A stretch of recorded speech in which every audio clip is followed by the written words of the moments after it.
Salut à vous tous, bienvenue sur CC Info 91, la chaîne YouTube consacrée aux non-voyants.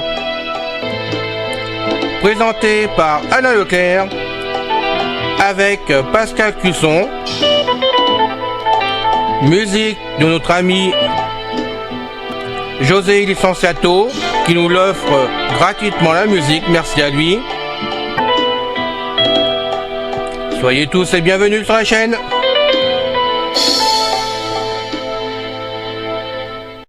Bonjour à tous chers amis, c'est encore une fois Pascal Cusson parmi vous pour CC Info 91, la chaîne YouTube de notre ami Alain Leclerc. Cette semaine, nous allons continuer la série de fascicules concernant les personnages célèbres de l'histoire. J'aimerais demander à vous tous d'aider Alain et moi et la chaîne en parlant de CC Info 91 sur les murs de vos réseaux sociaux, dans vos emails et de bouche à oreille parmi vos amis.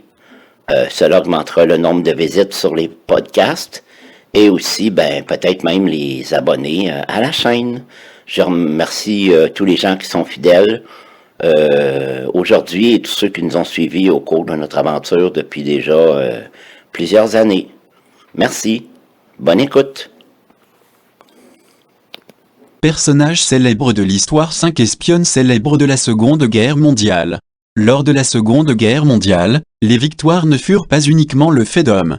Une multitude de femmes courageuses œuvrèrent en tant qu'espionnes et en tant qu'agentes pour le compte de services de renseignement du monde entier, et ce au péril de leur vie, afin de révéler des informations secrètes qui influencèrent l'issue de la guerre. Leur travail était périlleux et la menace d'être découverte puis torturée, incarcérée en camp de concentration ou même assassinée était bien réelle. Mais elles persévérèrent, persuadées que la victoire des Alliés était la seule option. Voici certaines des plus célèbres espionnes de la Seconde Guerre mondiale dont l'engagement s'avéra infaillible. 1. Joséphine Baker. Dans les années 1930, alors que la ségrégation raciale fait rage aux États-Unis, l'afro-américaine Joséphine Baker se fait un nom à Paris en tant que meneuse de revue, danseuse et chanteuse. Elle évolue entre différents cercles sociaux, un fait que remarque le capitaine Jacques Aptet, agent de renseignement des services secrets français. En 1939, 2 ans après sa naturalisation, alors que la guerre se profile, Joséphine Baker est approchée par ce dernier qui lui demande de recueillir des renseignements pour les Français. En dépit du danger, elle accepte volontiers la mission. « C'est la France qui a fait de moi ce que je suis », dit-elle. « Les Parisiens m'ont tout donné, en particulier leur cœur.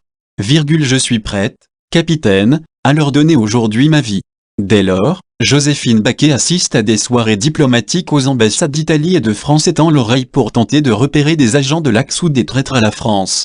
Lorsque les troupes allemandes prennent Paris en 1940, elle fuit en zone libre où, sous le couvert de ses spectacles, elle continue de travailler secrètement avec Jacques Aptet pour la résistance. Début 1941, ils partent pour les colonies françaises d'Afrique du Nord. De là, elle fait passer secrètement des documents, des photos cachées sous ses vêtements et des messages écrits à l'encre sympathique sur des partitions, à des agents de Lisbonne travaillant pour les résistants en France libre, menés par le général de Gaulle. Pour ses services rendus durant la guerre, Joséphine Baker se vit décerner la Légion d'honneur ainsi que la Croix de guerre. En novembre 2021, elle devint la première femme noire à entrer au Panthéon. Joséphine Baker était danseuse, chanteuse, actrice et espionne. Cette photographie fut prise lors d'une représentation aux Folies Bergères, à Paris, dans les années 1930. 2.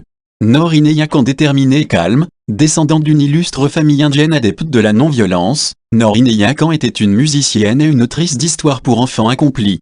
Après une enfance en Angleterre et en France, elle fuit l'invasion allemande de 1940 avec sa mère, américaine et veuve, et s'installe à Londres avec elle. Là, elle se forme pour devenir radiotélégraphiste. Son aptitude technique et sa maîtrise du français attirent alors l'attention de Vera Aquin, superviseur des agents de la section F, la section française du Spécial Opération Exécutive, SO, service créé par le Premier ministre Winston Churchill afin d'infiltrer les territoires occupés par les Allemands et d'embraser l'Europe. Vera Aquin envoie sa jeune recrue en France, où elle évite les arrestations en changeant fréquemment de cachette. En septembre 1943, Noor Inayya Khan est la dernière opératrice du SO à continuer de transmettre depuis Paris vers Londres. Mais une personne au courant de sa couverture la dénonce. Arrêtée en octobre, elle est brutalement interrogée et tente de s'échapper. Son calvaire prend fin à Dachau, camp de concentration où elle est exécutée en septembre 1944. Son dernier mot, prononcé alors que son bourreau lui appuyait un pistolet derrière la tête, aurait été liberté. 3. Josefina Guerrero en 1942, juste avant que les Japonais n'occupent les Philippines, Josefina Guerrero contracte la maladie de Hansen, mieux connue sous le nom de lèpre. Son mari la quitte sur le champ, et on l'éloigne de sa jeune fille. Alors que le matériel médical se raréfie et que sa maladie s'aggrave, Josefina Guerrero décide de tout risquer et de devenir espionne pour le compte de la résistance philippine. À cause de sa maladie, les Japonais, pourtant connus pour pratiquer des fouilles corporelles poussées, ne l'inspectent pas lorsqu'elle franchit leur poste de contrôle. Cela lui permet de transmettre des messages secrets, les mouvements des troupes ennemies, des fournitures vitales et même des armes aux résistants et aux soldats. Elle cartographie également les fortifications des Japonais et les emplacements de leurs armes, effort qui permet aux Américains d'anéantir les défenses japonaises le 21 septembre 1944 dans le port de Manille, une étape cruciale dans la reconquête de la capitale. Par la suite, elle se colle une carte dans le dos et parcourt plus de 40 km pour retrouver les Américains et les guider à travers des champs de mines dans leur percée pour libérer Manille. Après la guerre, Josefina Guerrero fut confinée dans une léproserie, des révélations qu'elle fit parvenir à un ami américain en dévoilèrent les conditions de vie affreuses.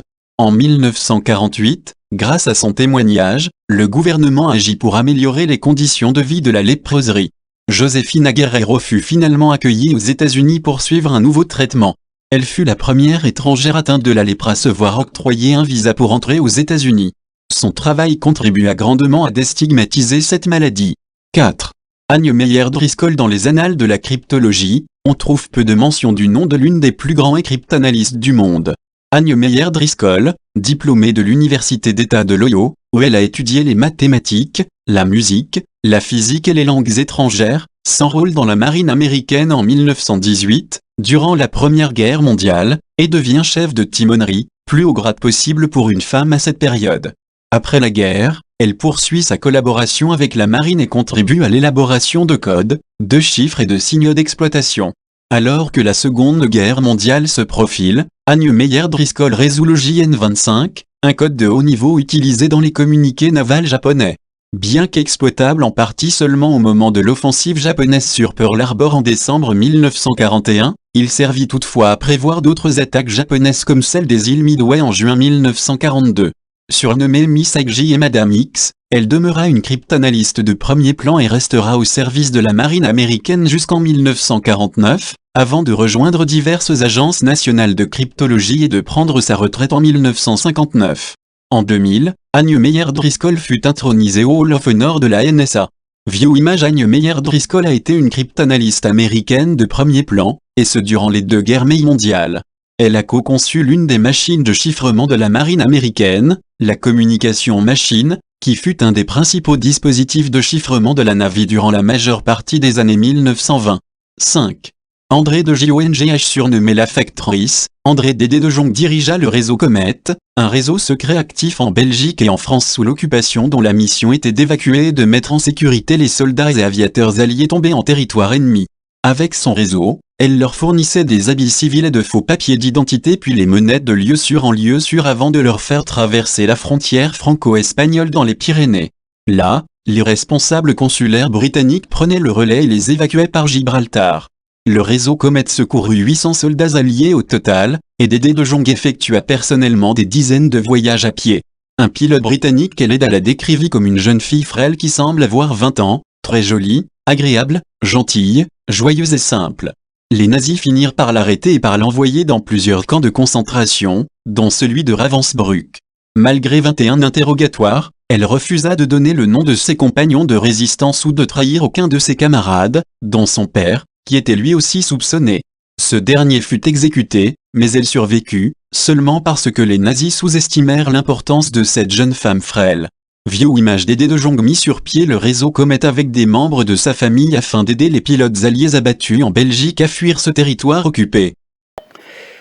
J'espère que cette écoute vous a plu. Alors, jusqu'à la prochaine fois, prenez bien soin de vous. Bye bye.